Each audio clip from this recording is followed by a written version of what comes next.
Did you know the Serpent Mound in Ohio is just one of many ancient serpent-shaped earthworks found across the world? Throughout history, cultures separated by vast oceans have shared the serpent as a powerful symbol. But shaping landscapes into the form of a snake is something far more strange. Even more fascinating, many of these sites align with solar and lunar events, hinting at advanced or shared knowledge that defies explanation. How did ancient peoples, seemingly disconnected, create such similar monuments? Let's explore some of these remarkable sites. Number 1. The Great Serpent Mound, Adams County, Ohio. Perched high above Ohio Brush Creek in Adams County stands the Great Serpent Mound, an enormous effigy made of earth and stone, twisting gracefully along a ridge nearly 1,300 feet long. Its coiled body dips and turns 7 times, and its head faces the northwest, aligned with the setting sun on the summer solstice.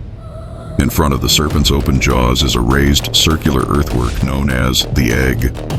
Some believe it represents the sun, the moon, or the creation of life itself. This serpent devouring the egg design appears in other ancient sites, suggesting a deeper, possibly shared symbolic meaning. Archaeological studies date the mound to about 300 BCE, placing it in the late Adena period, though it may have been rebuilt or reused by the later Fort Ancient people around 1070 CE. This long span of use helps explain why the site carries together both Adena-style and Fort Ancient-style features. The site entered written record in the 1840s, when settlers clearing the bluff uncovered its full shape. Surveyors Ephraim Squire and Edwin Davis mapped it in detail, publishing their work in 1848 in Ancient Monuments of the Mississippi Valley. That survey introduced many Americans to this mysterious effigy and cemented its fame in early archaeology. What makes the Great Serpent Mound even more fascinating are its celestial markers.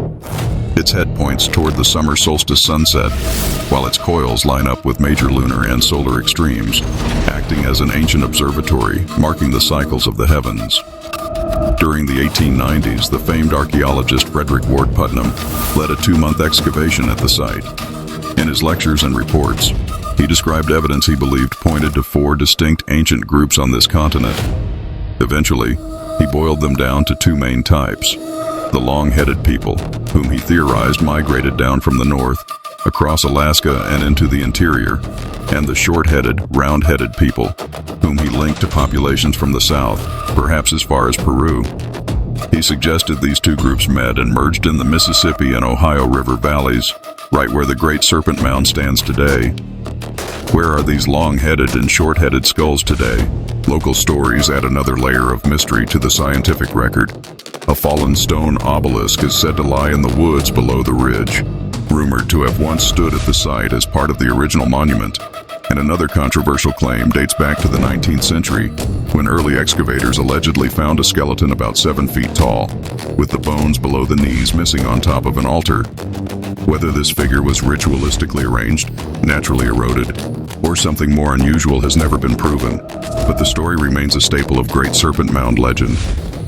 If you want to hear the full story of Putnam's discoveries, his theories about the 4 races, be sure to check out the Buried Secrets at Serpent Mound video on my page.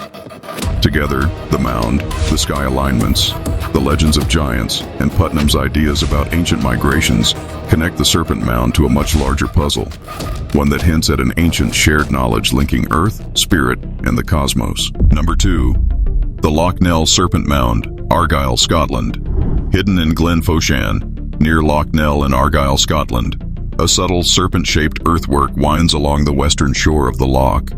Shaped like a coiled serpent or saurian reptile, this effigy stretches about 300 feet from head to tail, with its back formed by stones placed beneath a layer of peat. Its body curves naturally, ending in a distinct coiled tail, a feature it shares with the Great Serpent Mound in Ohio. The serpent's head ends in a large circular stone cairn. Within this cairn, excavators found a megalithic chamber containing charcoal, burnt earth, charred nutshells, burnt bones, and a finely serrated flint tool, signs of ritual use rather than a simple grave. Some people see this cairn as functioning like an egg feature, playing the same symbolic role as the oval mound at the head of Ohio's Serpent Mound. At the Ohio Serpent Mound, some speculate that a stone obelisk once stood at its center, echoing the stone cairn in Scotland's Serpent Mound. The head of the serpent points east, toward the loch and the rising sun, not west toward a solstice sunset. This differs from Ohio's Serpent Mound, which faces the summer solstice sunset to the northwest. Loch Nell's orientation may instead connect it to sunrise, water, and the local sacred landscape. A short distance to the south-southeast of the Serpent lies another stone structure known as the Giant's Tomb. This cairn is a circular stone-built burial cist, typical of Bronze Age tombs in the region. Local tradition calls it the Giant's Tomb because old stories claimed it held the remains of a giant or unusually large ancestor, echoing the reports of a 7-foot-tall skeleton allegedly found on the altar at the Ohio Serpent Mound. Together, Ohio and Loch Nell share several striking traits: a clearly shaped serpent earthwork, a coiled tail, a symbolic focal point at the head, either an oval mound or a stone cairn egg, and nearby traditions of giant or oversized figures. This made me think about the Loch Ness Monster, a serpent-like creature which lives in the depths of the loch. Whether these similarities come from shared ancestry, parallel independent thinking, or some earlier source of knowledge passed across continents, one thing is clear: the serpent guarding a sacred place appears again and again in very different lands. Number 3. Stubbs Earthworks, Warren County, Ohio. In the rolling hills of Warren County, Ohio, near the Little Miami River, there was once a massive Hopewell-era earthwork complex known today as Stubbs Earthworks, also historically called Bigfoot Earthworks or the Warren County Serpent Mound. The site sits on a broad terrace at the confluence of the Little Miami River and Bigfoot Run, and it was built roughly between 100 BCE and 500 CE by the same broad Hopewell culture that shaped Newark, Mound City, and other great ceremonial earthworks across southern Ohio. The main complex consisted of a large geometric enclosure with circular and rectilinear elements, plus a smaller circular enclosure that held the remains of a giant timber circle about 240 feet in diameter, constructed from over 170 large posts. Carbon dating on charcoal from the post molds places this timber circle around 200 to 300 CE, showing that the site was a long-used ceremonial center rather than a one-time construction. To the east of the main enclosure, on a high terrace overlooking the river, stood a large W-shaped earthwork that once led some early observers and local writers to speculate that the whole complex might have a serpent-like design, similar in spirit to the Great Serpent Mound in Adams County. That's why the site sometimes picked up the informal nickname Warren County Serpent Mound, even though modern archaeologists treat it as a geometric ceremonial earthwork, not a true serpent-shaped effigy. The Bigfoot part of the name, however, comes not from any serpent-shaped outline, but from the local landscape. The site sits along Bigfoot Run, a branch of the Little Miami River, and the surrounding area was once called Bigfoot Prairie. Over time, the earthworks there became known as the Bigfoot Earthworks, and the name Bigfoot Mound, or Bigfoot Earthworks, stuck in historical and local accounts. The Serpent Mound nickname, Warren County Serpent Mound, was a later separate label based on the shape of the W-shaped work, while the Bigfoot label was tied purely to the place name. The site was first mapped by Charles Whittlesey in 1851, who recorded it but never had time to complete a full survey because of a surprise snowstorm. Unlike the major Ohio earthworks featured in Squire and Davis's Ancient Monuments of the Mississippi Valley, Stubbs did not appear in that seminal 1848 volume and was somewhat overlooked for decades. Over time, large portions of the earthworks were destroyed by farming, gravel quarrying, and the construction of Little Miami High School over part of the site in 2000, though some remnants remain on the school grounds and nearby land. In the late 20th century, the site was formally recognized as an important Hopewell ceremonial center and listed on the National Register of Historic Places in 1978 under the name Stubbs Earthworks, 33 WA1. That's when the older, more informal labels like Bigfoot Earthworks and Warren County Serpent Mound gradually gave way to the official archaeological name, though some local and popular sources still use the old nicknames. Today, Stubbs Earthworks stands as one of the few Hopewell sites that was once widely called a serpent-shaped earthwork in local tradition, even though archaeology now treats it as a geometric ceremonial complex. The shift from Bigfoot Earthworks, Warren County Serpent Mound, to Stubbs Earthworks reflects a broader move from folklore-driven nicknames toward formal, data-based identification. Yet the older names still linger as a reminder of how long people have looked at these earthworks and seen serpents, giants, and mysteries in the lines of the land. Number 4. The Kentucky Stone Serpent Mound, Boyd County, Kentucky. High on a ridgetop above the Big Sandy River in Boyd County, Kentucky, a lesser-known but remarkable serpent waits in stone instead of earth. This is the Kentucky Stone Serpent Mound, a prehistoric effigy built almost entirely of deliberately placed sandstone cobbles, snaking across more than 635 feet of uneven ground. Its head faces east, toward the rising sun, and its split tail stretches toward the northwest, following the slope down toward the river, creating a clear, deliberate serpent-like directionality that echoes the Ohio Serpent Mound in both shape and orientation. The site was first brought to professional attention in 1971 by Lansing G. Brisbane Jr., a local businessman and amateur archaeologist from the Huntington, West Virginia area. Brisbane lived nearby and, in the 1960s, began clearing vegetation from the ridgetop and gradually mapping the serpent's outline. By 1971, he had convinced archaeologists that something ancient and unusual lay beneath the brush. The Kentucky Stone Serpent Mound is an officially recognized site, listed in the Kentucky Archaeological Registry as 15BD6, Boyd County, and described as one of the very few effigy mounds in the state. In 1988, professional archaeologists from the Kentucky Heritage Council conducted a detailed survey, mapped the stone serpent and its associated features, and carried out limited test excavations in hopes of finding artifacts or charcoal to pin down its age. The effigy itself measures about 635 feet from head to tail, with a body that follows the ridge's natural contours. The head, about 85 feet long and 36 feet wide, forms a broad, rounded mass at the front of the serpent, giving it a powerful, almost muscular presence. The body narrows behind it, and the split-end tail stretches toward the northwest, creating the classic coil-like flow we see in other serpent effigies.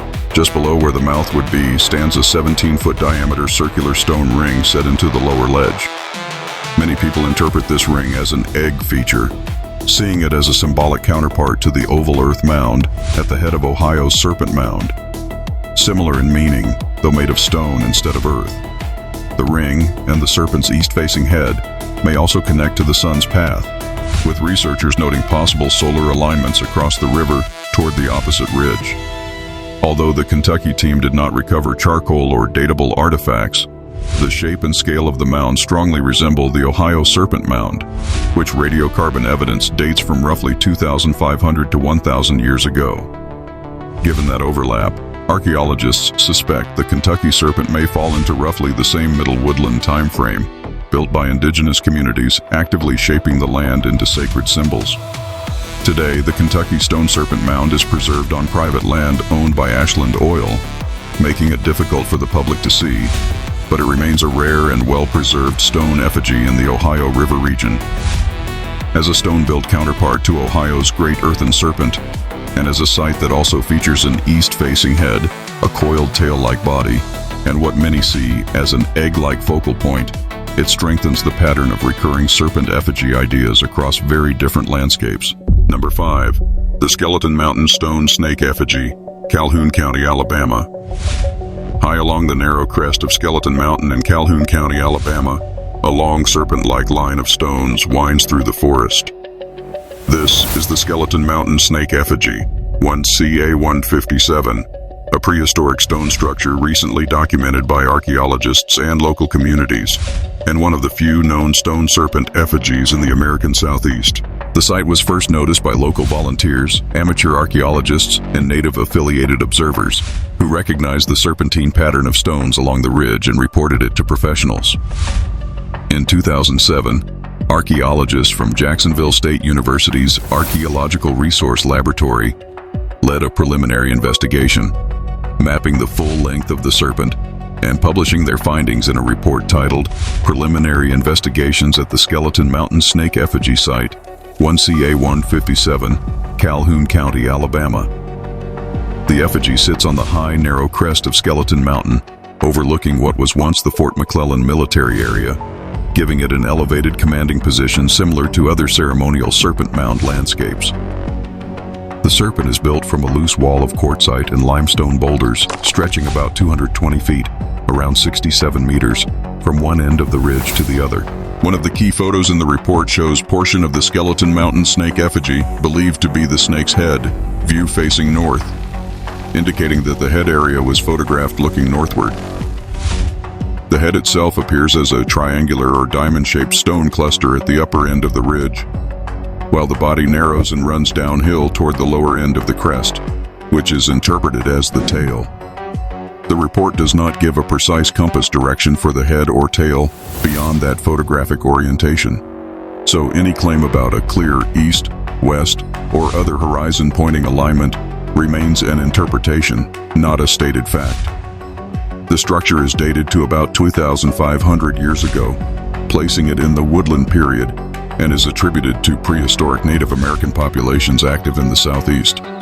These communities built ceremonial stone features and earthworks, and this serpent-shaped wall may have served as a ritual or mortuary locus, tied to water, serpents, and the spirit world. Because the report focuses on documenting the shape and context of the effigy, rather than proving a specific solar or lunar alignment, any suggestion that the serpent is precisely oriented to sunrise, sunset, or solstice events is speculative, though the ridgetop location and the clear head-to-tail flow do make such a ceremonial use plausible. Today, the site is treated as spiritually sacred by local Native representatives and heritage groups, and its discovery by volunteers and documentation by JSU archaeologists make it a powerful example of how lesser-known serpent effigies, quietly hidden in the hills, still echo the same deep, ancient patterns we see in other Serpent Mound landscapes. Number 6. The Lost Illinois Serpent Mound, Rock Creek Bluffs, Illinois. High along the bluffs overlooking Rock Creek in western Illinois, near the old tracks of the Chicago, Burlington-Quincy Railroad, once lay a long serpentine-shaped earthwork, known today as the Lost Illinois Serpent Mound. Today, the mound itself is gone, erased by farming, quarrying, and railroad fill, but its outline lives on in one of the most important early depictions of the American Serpent Mound tradition. The structure appears as Fig. 8, Serpent Mound in Illinois, in Reverend Stephen D. Pete's 1892 book, The Mound Builders, Their Works and Relics. Pete's map shows the effigy laid out along a high bluff overlooking the Chicago, Burlington-Quincy Railroad and the road to Quincy, with a serpentine ridge snaking along the contour of the ridge for about 1,300 feet, a length that rivals the more famous Serpent Mound in Ohio. The effigy was built by woodland period peoples, likely between about 1,500 and 1,000 years ago, as part of the broader effigy mound tradition stretching across the upper Mississippi and Ohio River valleys.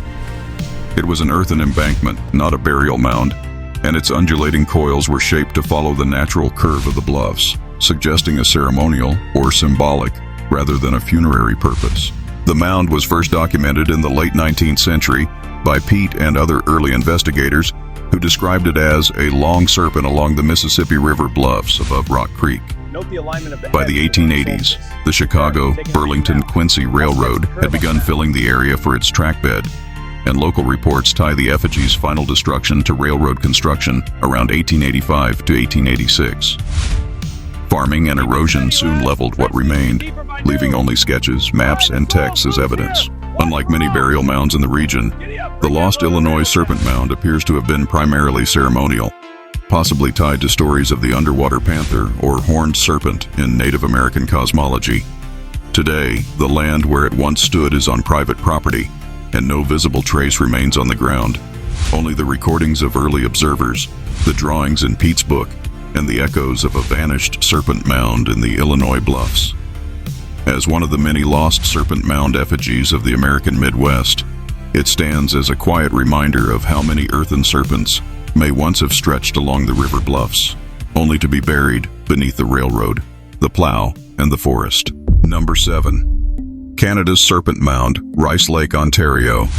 On a low forested peninsula called Roach's Point, on the north shore of Rice Lake near Keene, Ontario, a long, winding serpent-shaped earthwork stands as the only known ancient serpent mound in Canada that has been officially documented and recognized. Known as Canada's Serpent Mound, this site is now listed as a National Historic Site of Canada and is treated as the sole widely verified example of a long, winding serpent-shaped earthwork in the country.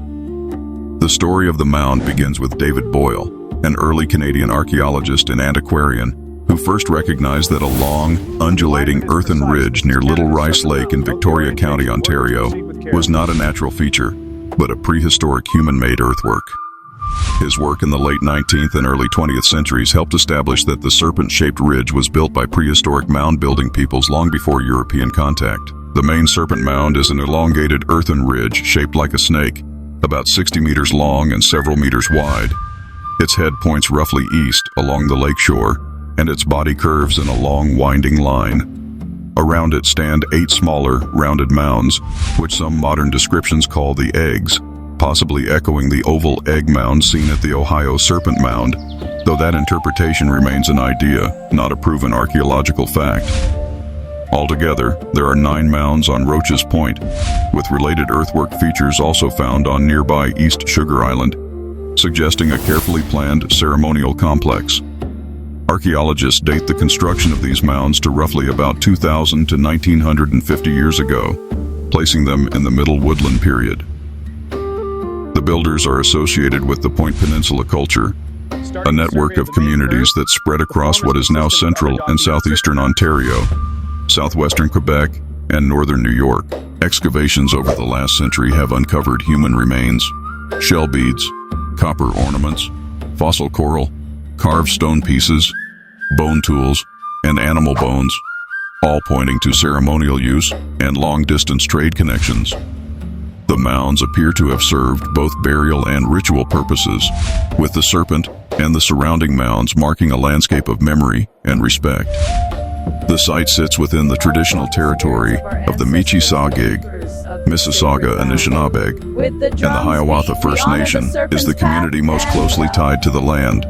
For them, Roach's Point is a sacred burial ground and a place of ancestors, not just an archaeological curiosity. In the 20th century, the area operated as Serpent Mounds Park, with camping and interpretive programming, but public access has since been scaled back as the community focuses on the site's protection and cultural care. Some local Algonquin-descended communities near Rice Lake recall oral traditions of a great serpent connected to the lake and surrounding land, tying the effigy to stories of water serpents, transformation, and the cycle of life and death.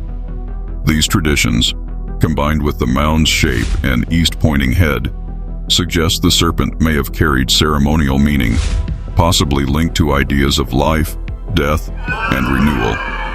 Though that interpretation remains one possible understanding, not a proven fact.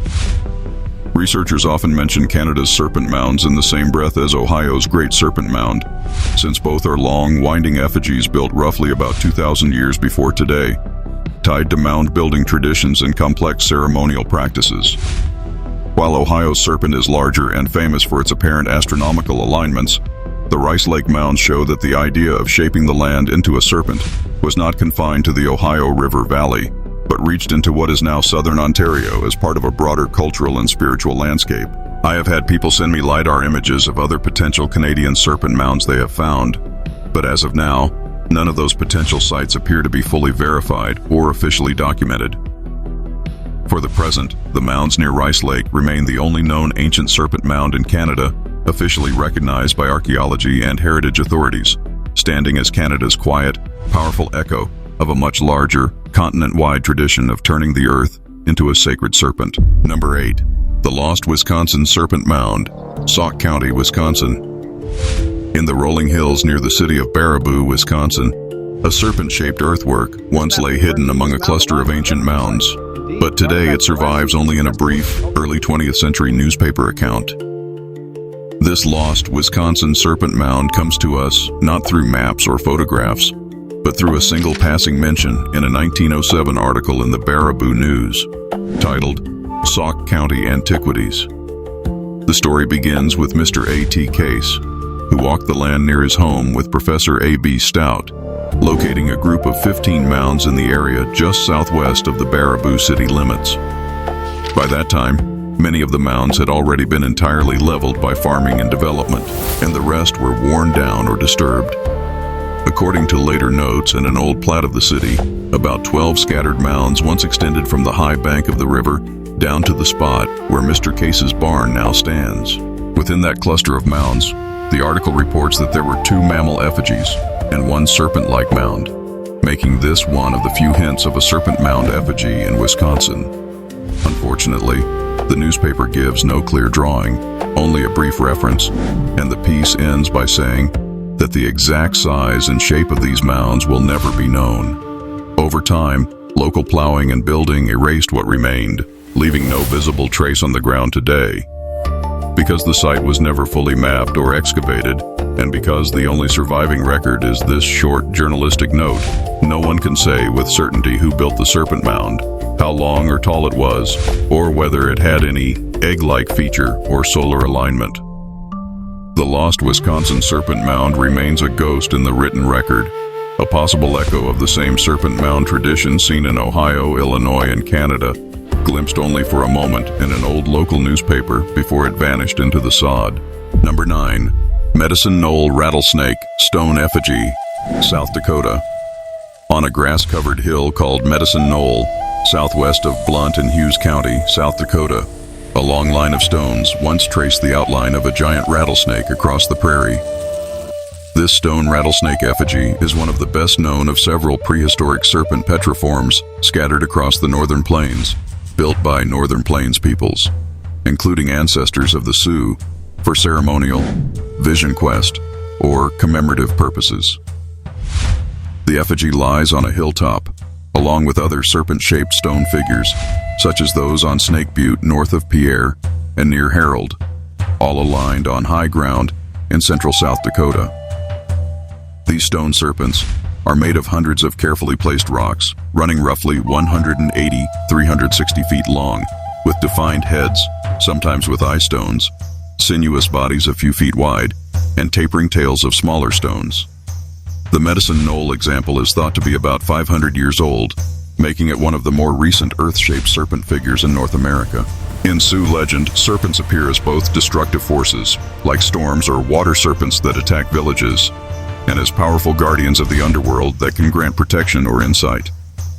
The Medicine Knoll snake, shaped like a prairie rattlesnake, carries the added symbolism of a creature that can kill with venom, warn with its rattle, and shed its skin as a sign of renewal and transformation. Some local traditions tie the effigy to a story of a young Yanktonese who, after a vision on the knoll, helped his people defeat an enemy band and then marked the event with the stone serpent. Today, the rattlesnake line lies on private or state-protected land, with parts of the stone outline still visible, though farming and visitors have shifted some stones over time. It remains one of the few places on the northern plains where a serpent-shaped petroform can be clearly linked to both archaeological record and living oral tradition, standing as South Dakota's quiet echo of the same serpent effigy impulse seen in Ohio's mounds and the wider plains landscape. Number 10. Possible lost serpent mound of Portsmouth, Ohio. In the river bluff country where Portsmouth, Ohio meets the Ohio River, a vast ancient earthwork complex once spread for miles across what is now the modern city.